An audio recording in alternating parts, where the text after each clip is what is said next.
오늘은 제가 아주 큰 도전을 좀 저 자신에게도 그리고 이제 여러분들에게도 드리고 싶습니다. 저희가 이제 보게 되면 아이가 그 젖을 뗄 때는 이 아이에게 이런 음식들을 주게 돼요. 왜냐면 걔가 소화는 격이 없어가지고 어떻게 하면 얘한테 이 영양가 있는 것들을 먹여야 되고 밥을 먹게 하기 시작을 해야 되는데 어떻게 하면 좋을까 해서 막 그 이유식 안에다가 막 이것저것 야채와 뭐 고기와 여러 가지 영양품들을 막 집어넣는 것들을 볼 수가 있어요. 제가 네, 중국에서 이제 봐도 그렇거든요. 근데 이제 왜 그럴까요? 왜 엄마 아빠들은 이렇게 아이들에게 조금 더 많은 영양을 공급하기 원할까요? 왜냐면 그 아이가 자라기 원하기 때문이에요. 그러니까 부모님도 아이가 자라길 원하는데 이 아이가 계속 이것만 먹고 살면 어떡해요? 엄마 아빠 나는 딴 거 싫어. 난 이것만 먹을래. 이러면은 어떡해요? 그러면 아이가 못 자라죠. 그러니까 성인으로서 자라기 위해서는 분명히 단단한 음식도 먹어야 되고 또는 이제 여러 가지 음식을 이제 섭취함으로 인해서 저희가 지금의 모습처럼 이렇게 건강하고 아름다운 모습으로 이렇게 성장할 수 있잖아요. 이처럼 영적인 것도 마찬가지예요. 저희가 꼭 영의 양식도 부드럽고 이렇게 젖과 같은 이런 말씀, 듣기에 좋은 말씀을 먹을 수 있지만 거기서 그치면 안 되고 꼭 단단한 음식을 먹는 자가 되어야 돼요. 이 말씀에 보면 젖을 먹는 자는 아직 어린아이라고 얘기하시면서 의의 말씀을 경험하지 못했다고 말씀이 되어 있어요.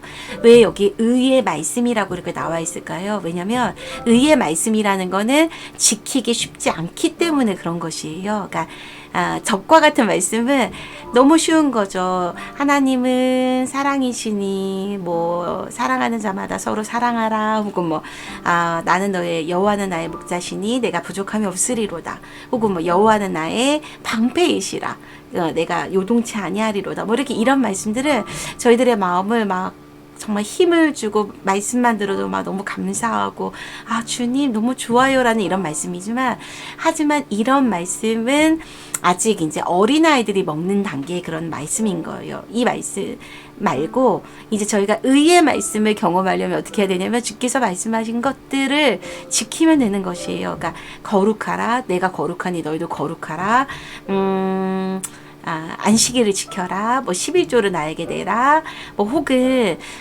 생각조차도 마땅히 품지 말아야 돼. 생각을 하지 말라라고 예수님이 이제 말씀해 주신 여러 가지 말씀들은 쉽지 않은 말씀들이거든요. 근데 이 단단한 음식을 먹는 자만이 그들의 지각을 통해서 연단을 받고 선악을 분별할 수 있게 되는 것이에요. 그래서 오늘은 조금 저희가 단단한 음식을 먹고 좀 장성한 자가 되었으면 하는 그런 바람에서 이 말씀을 여러분과 함께 나누고 있습니다. 왜냐하면 저희 하나님께로 나아가는 단계가 있어요. 아직 예수님을 영접하지 않은 사람은 아예 이 성막 안에도 들어가지 않았겠죠. 왜냐면 이 성막 안에 들어가는 자는 예수님을 믿고 예수님께 나아가기 원하는 자들이 그 안으로 들어갔으니까요. 근데 이제 성막을 보시게 되면 성막에 뜰이 있고 안에 성소가 있고 그 안에 지성소가 있게 돼요. 근데 이제 이 단계마다 실은 하나님을 만나는 정도가 다른 거예요. 많은 성도들이 아마도 성막의 뜰에 그냥 머물러서 예수님과 함께 이제 기뻐하다가 또 나가가지고 이제 본인의 삶을 살고 예배 시간에 나와서 하나님을 만나고 그 하나님을 만난 그 구원의 감격과 그 은혜가 막 벅차서 주 예수 그리스도 나가서 막 복음을 전해야 되겠다 막 이런 마음이 넘치는 성도들이 막 그렇게 많지 않잖아요. 그렇죠? 근데 하나님은 저희를 어디로까지 부르시기 원하시면 이 지성소까지 우리를 부르시기 원하세요. 대제사장이 들어갔던 그 지성소까지 모든 저와 여러분 모든 사람이 다 그 단단한 음식을 먹을 수 있는 장성한 분량에 이르시기를 간절히 원하세요. 계시록에 보면 21장에 보면 거룩한 그 새 예루살렘 성이 하늘로부터 내려온다고 말씀이 되어 있어요. 21장 앞에. 그러니까 1, 2절 그 부분에 보면 이 거룩한 성이 내려온다고 되어 있으면서 저희에게 천국에 대해 묘사한 부분의 대부분이 바로 이 거룩한 성에 대한 것이에요. 근데 이제 이 거룩한 성을 들어가는 자는 어떤 자이냐면요. 정말 거룩하고 깨끗하고 이기는 자들이 이 안에 들어갈 수 있는 것이에요. 아무나 하나님의 그 지성소 안에 들어갈 수 없듯이 이렇게 거룩한 성에도 그렇고 지금 사실은 저희가 이 땅을 살면서도 저는 저희 모든 성도님들이 다 하나님과 함께 교제하고 그 하나님과 함께 더 깊은 아주 친밀한 관계를 누리는 자들이 되기 원하거든요. 지금 이 땅에서 하나님과 관계가 서먹서먹한데 우리가 어떻게 하나님 나라에 들어가서 그분을 만날 수 있겠어요? 그래서 오늘은 출애굽기 29장을 통해 가지고 여러분들께 이제 말씀드리고 싶은 것이 바로 이 부분에 관한 것이에요. 그래서 하나님께서 뭐라고 말씀하시냐면 너희가 지금 무엇을 심든지 그대로 거둔다고 얘기하시면서 육체를 위해서 심는 자는 썩어질 것을 거두고 성령을 위해서 심는 자는 영생을 거둔다고 말씀하고 계세요. 그러면서 낙심하지 말고 포기하지 아니하면 때가 이를 때 그때 거둔다고 말씀해 주세요. 아멘. 그래서 지금 오늘은 함께 그럼 주님, 내가 대제사장으로서 내가 그 하나님이 나를 부르신 그 제사장으로서 주께 나아가기 위해서 도대체 어떤 단계를 거쳐야 될까요? 이거를 볼 거예요. 29장 출애굽기 29장에 보시게 되면 28장에서는 하나님께서 하나님의 그 택하신 백성, 그러니까는 아론과 그의 아들들을 부르세요. 그리고 이제 그들에게 특별한 거룩한 옷을 어떻게 지어서 입혀야 될지 그 거룩한 옷에 대해서 언급을 해주세요. 그리고는 이제 29장에 그들이 그냥 곧장 제사장의 그 그러니까 위임식을 받아가지고 그냥 곧장 이제 제사장의 업무를 수행하는 것이 아니라 꼭 그 필요한 위임식이 있었고 그때 필요한 그 위임식에 그때 필요한 것이 바로 3가지, 네, 1마리 소와 2마리 양이었어요.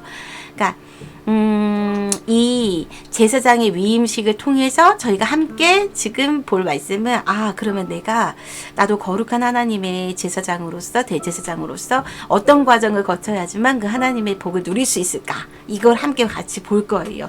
첫 번째는 하나님이 참 놀랍게 첫 번째 그들에게 하라고 하셨던 것은 바로 속죄제예요. 그래서 이 소가 바로 뭐 하는 것이냐면 속죄를 드리는 그런 소인 거예요. 사실은 소와 양과 이 2가지를 비교할 때 어느 것이 더 값어치가 크냐고 생각하면 당연히 소잖아요. 근데 하나님은 되게 놀랍게 이 소를 통해서 이 값어치가 가장 큰 이 소를 통해서 저희에게 속죄제를 드리라고 이렇게 말씀하고 계세요.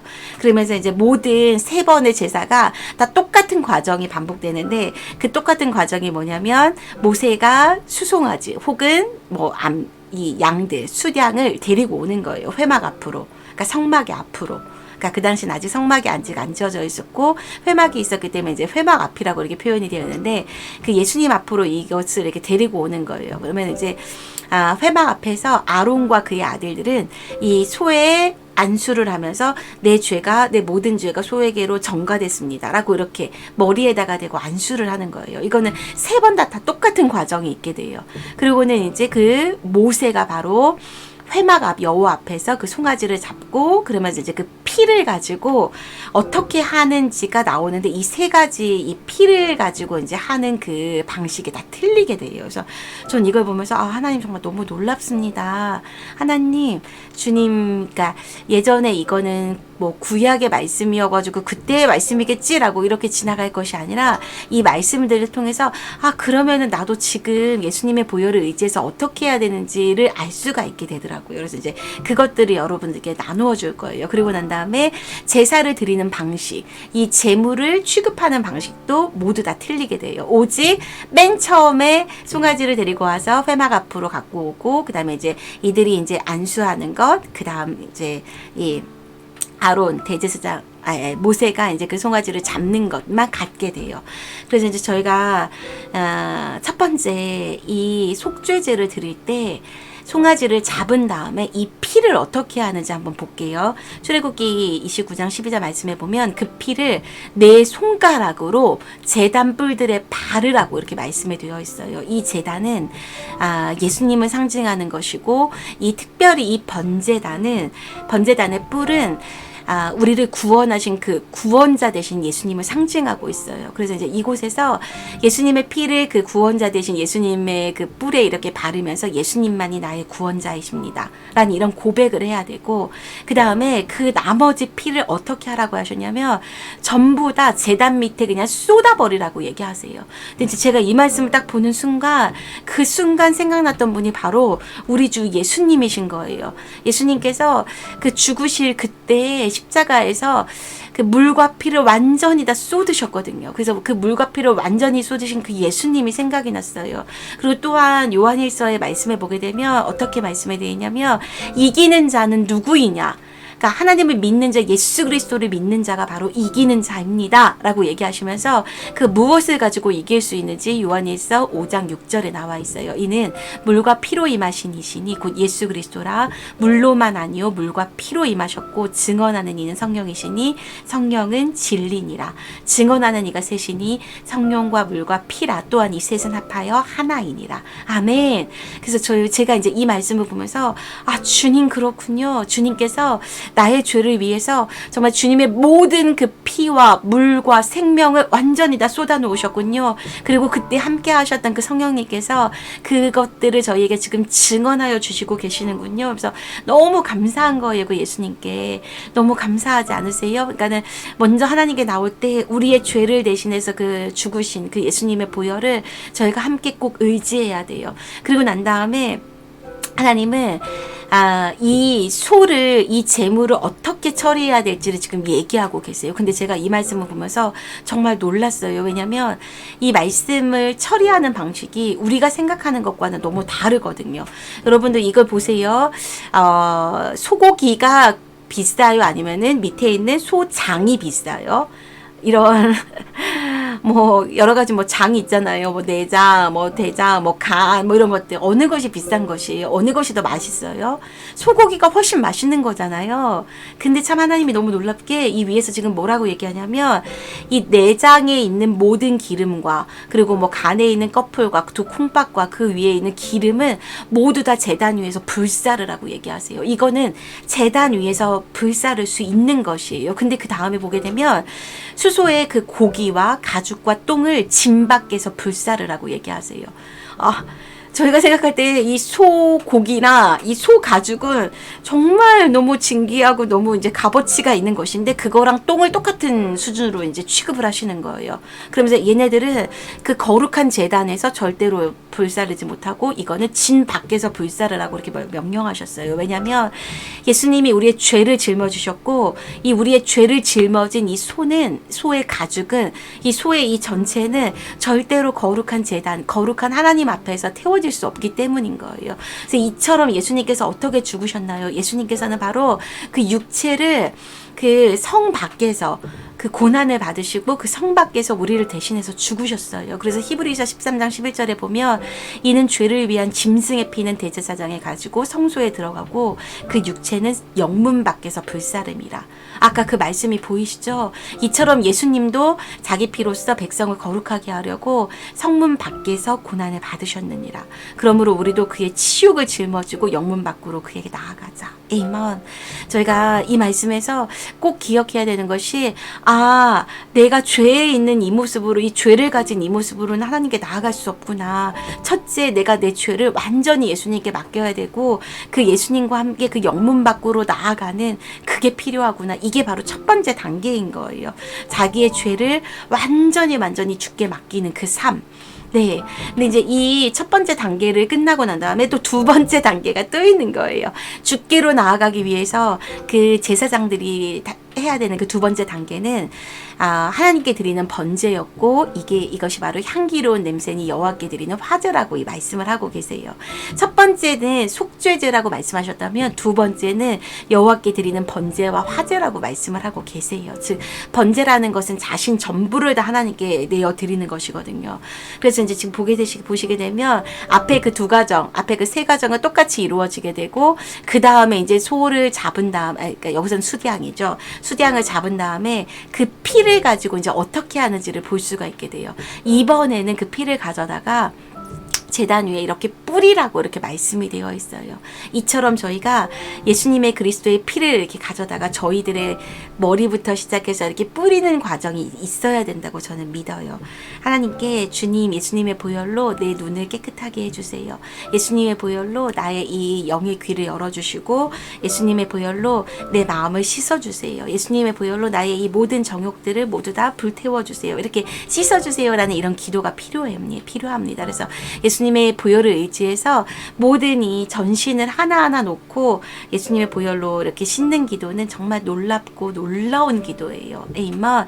근데 이제 그 제단에 피를 뿌린 다음에 그 다음에 이제 하는 일이 그 수량 전부를 이제 깨끗하게 씻고 이제 손질을 한 다음에 그 수대양 전부를 제단 위에서 불사를 하고 되어 있어요.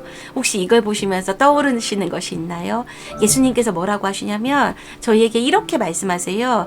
아무든지 나를 따라오려거든 자기를 부인하고 날마다, 여기서 중요한 건 날마다예요. 날마다 너의 십자가를 지고 나를 따를 것이라.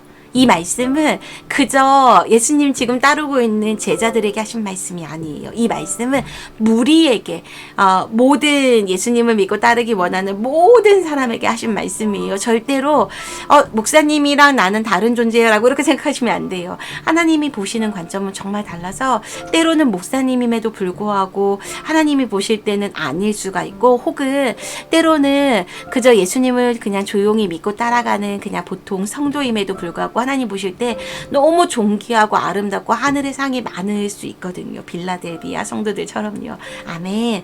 그리고 이제 예수님께서 뭐라고 하시냐면 또 자기 십자가를 지고 나를 따르지 않는 자도 내게 합당하지 않다고 말씀하세요. 그래서 자기 목숨을 얻는 자는 잃을 것이요 나를 위하여 자기 목숨을 잃는 자는 얻으리라. 그래서 저는 이 두 번째 수장을 가지고 완전히 주께 완전히 내어드리는 이 제사를 보면서 아 그렇구나, 주님께 나의 모든 자신을 완전히 태워드려야 되는구나, 나를 완전히 다 드려야 되는구나, 이게 바로 번제이구나 라는 것을 알게 되었어요.